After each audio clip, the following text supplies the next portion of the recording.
Hello, it's good to see you again. It's your friend Adam here. I'm a songwriter and a coach from Edinburgh in Scotland. I've been self-employed for the last 13 years. I've managed to build 500,000 followers on my social media platforms. I've released 8 studio albums and produced dozens of albums for other people too. My music's featured extensively on BBC shows, Hallmark and Outlander, amongst others. I've shared bills with the likes of Van Morrison, John Prine and Sturgill Simpson, to name a few. And on top of that, and most importantly, I'm a dad to a wee 6-year-old girl called Rosa. She is a redhead, she is a firecracker, and she's the light of my life. And in my early 20s, I did a lot of touring. I played all over the world. And now I work more online because it means that I'm really able to be around for my daughter in the way that I want to be. And that was something that became really clear to me when I was first becoming a dad, is I knew I wanted to be the kind of dad who was really there. Does that make sense? I think there's a lot of different kinds of dads, and there's a lot of good kinds of dads. And I know that there's many parents who just need to work and they need to be out there, and maybe their work is the kind of work that takes them far away from home. But I knew for me, I wanted to really be in it and just enjoy it in a way. You know what I mean? Not you're not going to enjoy every minute, but just enjoy the early years, because the sense I have, the feeling I have is that they go quick, and I just want to appreciate them and be in them. This week, I've been hanging out in Edinburgh. I had norovirus about 2 weeks ago, and I really feel like I'm just kind of getting over the worst of that now. And I've noticed that my energy levels have been up and down, and I had a show in Edinburgh just the other night, and it felt interesting because I tried a whole new set list. So I was doing all different songs, I was doing different chat mostly, and just working it all out. And it always feels like a lot of pressure to roll out a brand new set, and really it's tough because it's like you build one set and you feel like, man, this is working now. You've gigged it a lot, and the jokes are working, the timing's working, the songs are working, and then you throw it all away and you just embrace a brand new set. And it really felt uncomfortable in a lot of ways to let go of what I had before that felt so good, that was really working. But I really feel I owe it to my audience. And this could be in my head, to be honest, because I think there's new people every single time I play often. But I feel I owe it to my audience to keep pushing myself, to keep trying different things, to keep it fresh. So the other night in Edinburgh, I was really working on a brand new thing, a lot of new songs, a lot of new chat, like I say, and also getting over norovirus. And I think just the kind of mental strain of that felt like a lot. That said, I felt like it went well, and I felt like I got a lot of good feedback from the gig. Not necessarily from other people, but just from my own experience of doing the gig. It was interesting. And that is going to be an online concert inside my club. If you guys aren't in my club already, click the top comment. Come and join us. And yeah, I've been doing a lot of soul searching about what it is that I want the club to be. I recently made a massive video series, a massive video course about prosperity and abundance and money mindset. And that's something that I've personally worked on a lot for myself. And it's been a kind of unlearning in many ways, because I was taught in my family, I was taught in my childhood that money was a negative thing and people with money were bad, etc. I think many of us can find ourselves getting that kind of conditioning. I certainly did.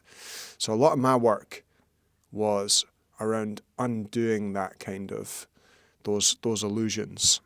And so I've done a whole video course inside of my club where you can learn what I learned, or you can at least be inspired by what I've learned.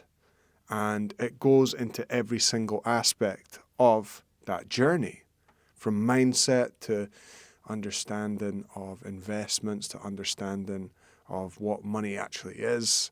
I think many of us don't even really know. So the cool thing is I decided to make it included in every single tier. So my club only costs, I'm really proud of this, by the way, my club only costs $1.50 to join. And initially the prosperity tier, I thought I'll make that more, I'll make it like $50. And then I decided that I would prefer to keep it that just everyone in the club gets that value. And I was really soul searching on that. I did a big walk yesterday and I was thinking, what do I want this club to be? And ultimately, I want the club to be a letter to Rosa. I want it to be that when I'm not here, she has a database of me that she can use as a resource, or she could even show her kids. And I think that's what I want my inheritance to be. I want my inheritance to be the lessons that I've learned and the life I've created. And the assets that I've created really, for me, are more the things that I know how to do than the things I've collected. And I really think about my impact in the world and my sense of collecting things in the world as being way more about what I know how to do than what I have. And that's something that I talk a lot about in the club. That creative abundance is a thing which can give you a lot of confidence in your life. And so I realized that I want all the content to be accessible to everyone in the club. And so anyone who's in the club now can watch the whole prosperity section, which is really, really cool. And I'm really excited to hear how people like it. Today, I want to talk to you about living in the deficit. This is a concept which I've created over the last 15 years of creating things in my life, and I have created a lot of results. I want to share the difference between people who create results and people who spend time on the activity. Both are important, but the difference ultimately is massive action or passive action. Massive action is creating results, tangible results. Passive action is busy work, or the work of consuming things and feeling like you've really done a lot of work. Now, yesterday, to take a little example, I felt like I had worked all day. Does anyone ever have that feeling? I felt like I had worked all day. I just had that feeling. I felt busy. I don't like the word busy. I much prefer the word active. And I think busy is actually quite a negative way to feel. That said, it's normalized, and it's normalized to even ask each other, are you busy? You keeping busy? Things like that. It's not a great way to be. It's not a way that you want to be. It's how I felt yesterday. And I think with iPhones, I think with technology, it's more and more common for people to feel busy all day without actually having created any results. So when I looked at my results yesterday, I realized I had created some results. I'd created 3 pieces of content and I'd done a mail out to my mailing list. But that was it. And honestly, yesterday, I really felt like I had worked all day versus like a week ago where I created the 70% of the prosperity course, which is 16 videos and homework and loads of stuff I created in one day, in 4 hours. And it was like work lie on the floor melted, like I'd really laid it out. I'd really created results. And I want to make that distinction for you guys who are interested in creative confidence, interested in being a person who really is out there in the arena making stuff. You need to understand the difference between that busy, buzzy, active, mind buzzing feeling of doing stuff, aka just keeping busy, and creating results. Because there's a huge, huge difference. I know for me that when I'm creating results, it actually feels energizing. I actually feel energized by it. And when I'm busy, that takes life away from me. It takes energy away from me. And I feel the opposite of energized. So I want to make that distinction. It's a very, very important one. And it connects to what we're going to talk about today, which is living in the deficit. What do I mean by living in the deficit? Well, over the last 8 weeks, I've been in a calorie deficit and I've lost 10 pounds. And it's been an interesting experience. And I like to do it periodically because it reminds me about the discomfort of hunger. And it reminds me what it's like to live in the distance between where you know you could be and where you currently are. Now, I think so many of us live in this space where we think when we feel perfect, when conditions are right, we're going to then take the action. And above all, if I can get one message across today to you, it is simply that you're never going to feel like it's the right time. You're just not. That's never going to happen. So if you have a feeling like you want to start saving money, have a better relationship with your kids, if you want more social media followers, if you want more mental stability, if you want to start going to the gym, you're never going to feel like it's the perfect time. It's not going to happen. You're probably always going to feel like you need a little bit more rest, like you need a little bit more time, like you need a little bit more preparation. And I'm here to tell you, as someone who is self-employed, self-motivated to create a lot of results, and also the results I've created in my life have also been fueled by an incredible amount of self-motivated energy and embarrassment, honestly. I've been willing to feel embarrassed and I've been willing to live in my own deficit. What do I mean by living in the deficit? Well, to give one example, becoming a dad, right? I was the perfect parent till I had a kid. Anyone relate to that one?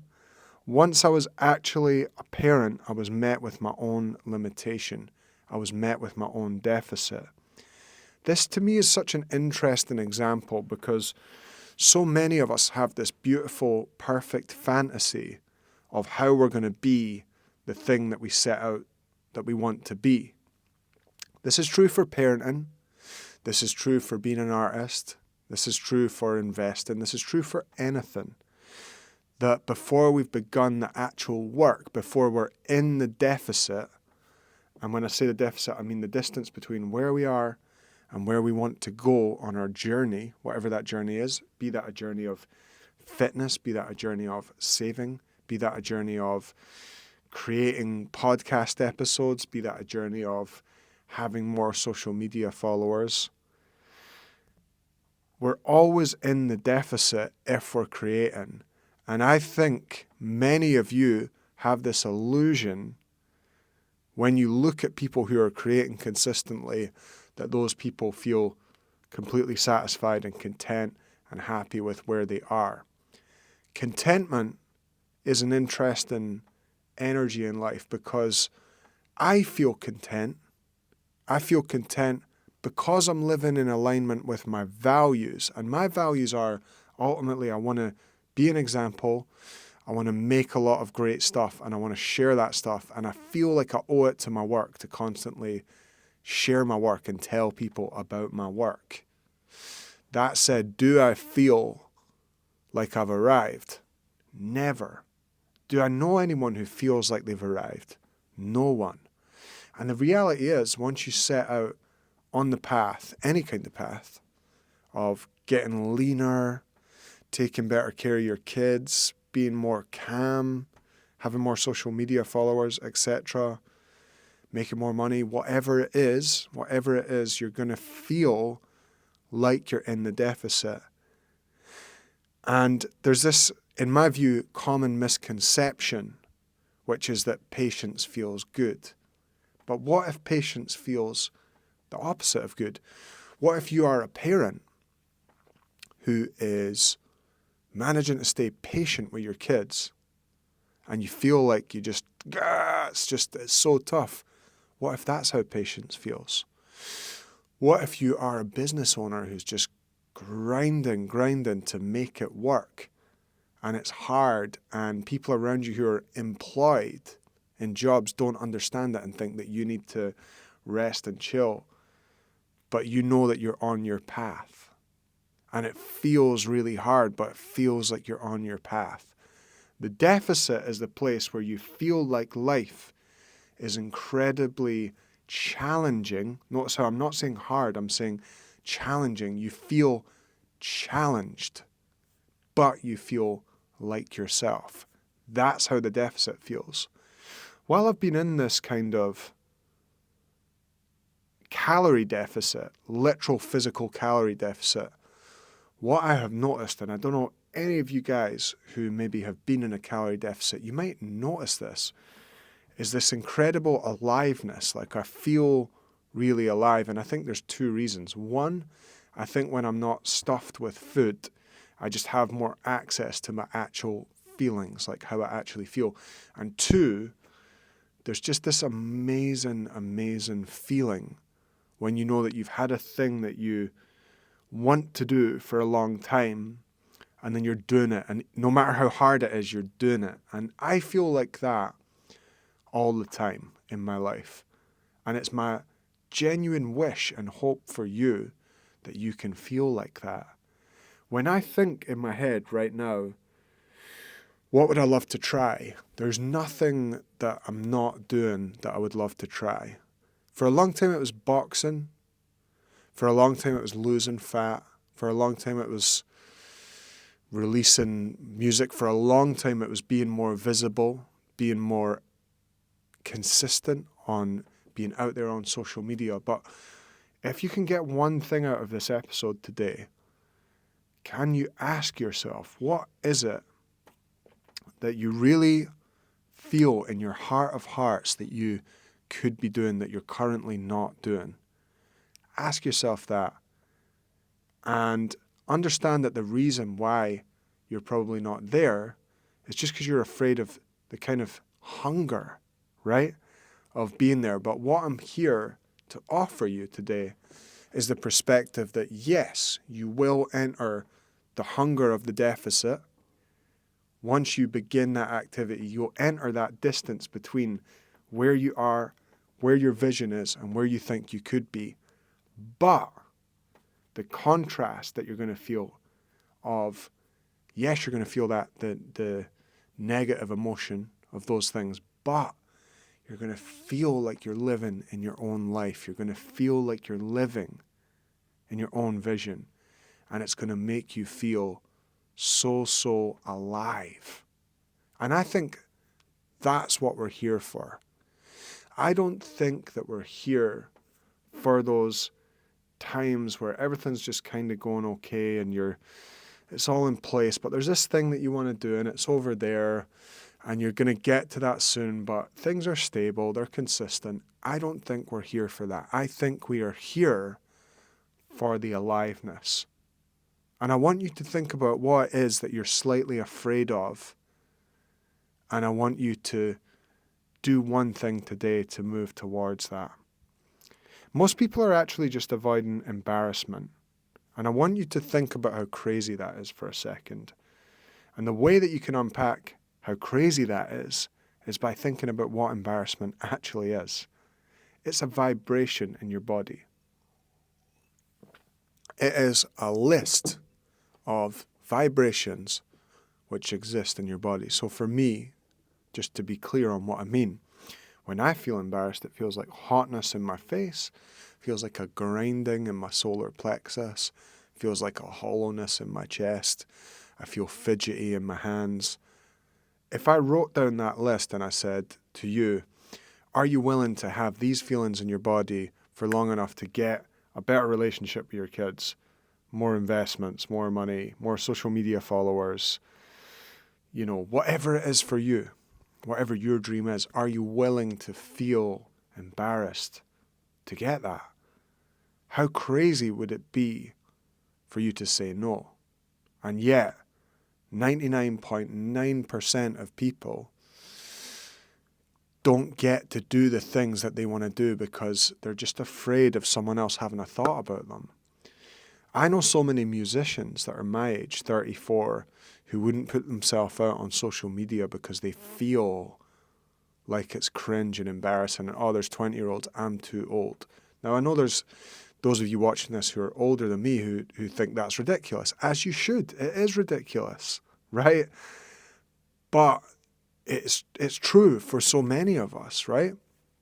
And maybe there's a thing that you have, like, I could never go and do a line dance because I'm 50, but you've always wanted to do a line dance.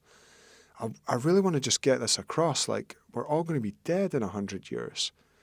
We're all going to be gone. Your only job while you're here is to just experience life. You're meant to be experiencing it all. And if that includes embarrassment, great, embrace it, feel it, love it. Sometimes I do gigs and I feel like I'm just dying inside of me. Like I feel so ashamed of myself in moments of the gig. But not for the whole gig, and it's just part of it. It's just part of being human. So don't try and not be a human. Just embrace it. Here's 5 questions that might help you understand how you could embrace living in a deficit. Number 1, who says it should feel good? Maybe you don't feel rested. Maybe you don't feel confident. Maybe you don't feel inspired. Maybe you don't feel motivated. But who says you should? Maybe that's not the point. Like I say, maybe the point is just to be a human. Maybe the point is just to embrace the broad scope of different feelings and enjoy feeling them. Number 2, do you want to be in the stands or on the pitch? It's not a question where there's a right answer. You can have a great life being in the stands watching the game on the pitch. Not everyone is meant to be on the pitch, and that's okay. I'm not saying there's a right answer. I'm just asking you, do you want to be in the stands or on the pitch? Genuinely, I think some people are just so confident in themselves in some ways that they don't need to be on the pitch. They're happy being here, and they're happy to facilitate just being in the stands and watching the show. That's a beautiful thing if that's you. But if you know in your heart of hearts that you really, really want to be on the pitch and you're currently in the stands, maybe I'm just going to offer you that you should come down and get in the pitch with us. And we're actually very friendly. Come and join us. Number 3, what do you make your failures mean? Oh my goodness, guys, this is a huge one. It's my superpower. It's how I've been able to build 500,000 followers. It's how I've been self-employed for 13 years. It's how I've produced dozens of albums and made 8 of my own albums. Just think about that journey, right? The journey from 0 to 500,000 followers.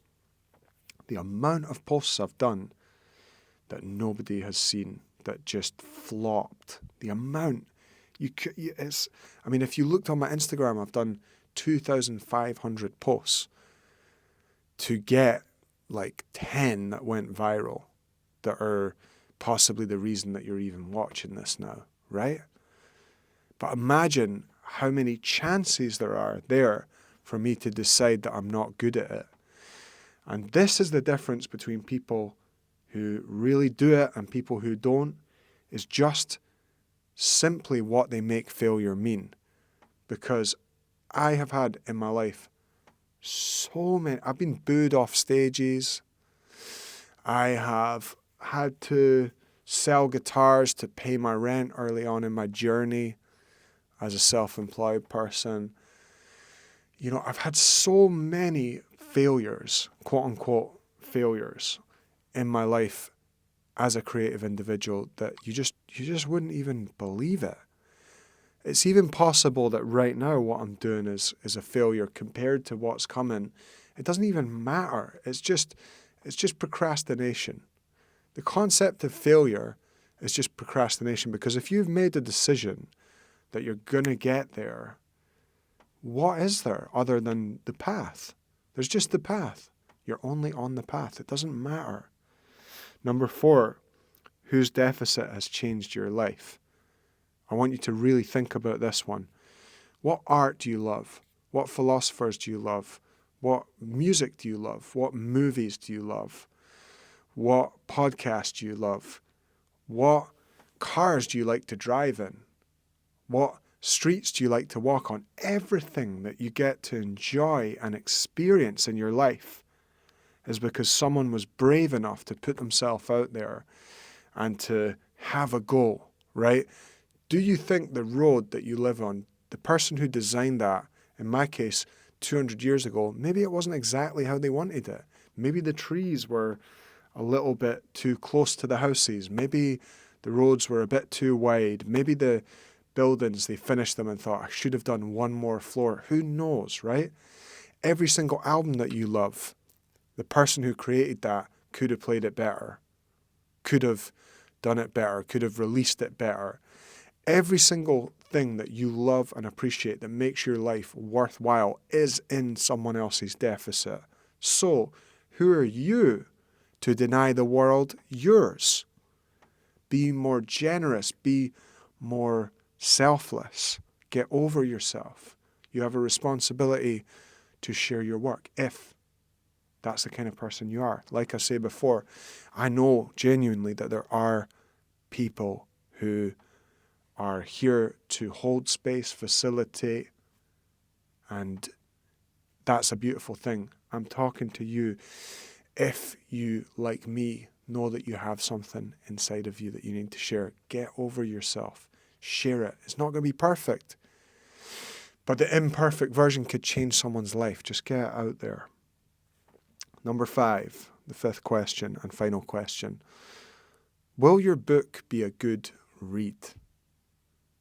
Think about that one, guys. Will your book, the book of your life, when it's all said and done, will it be a good read?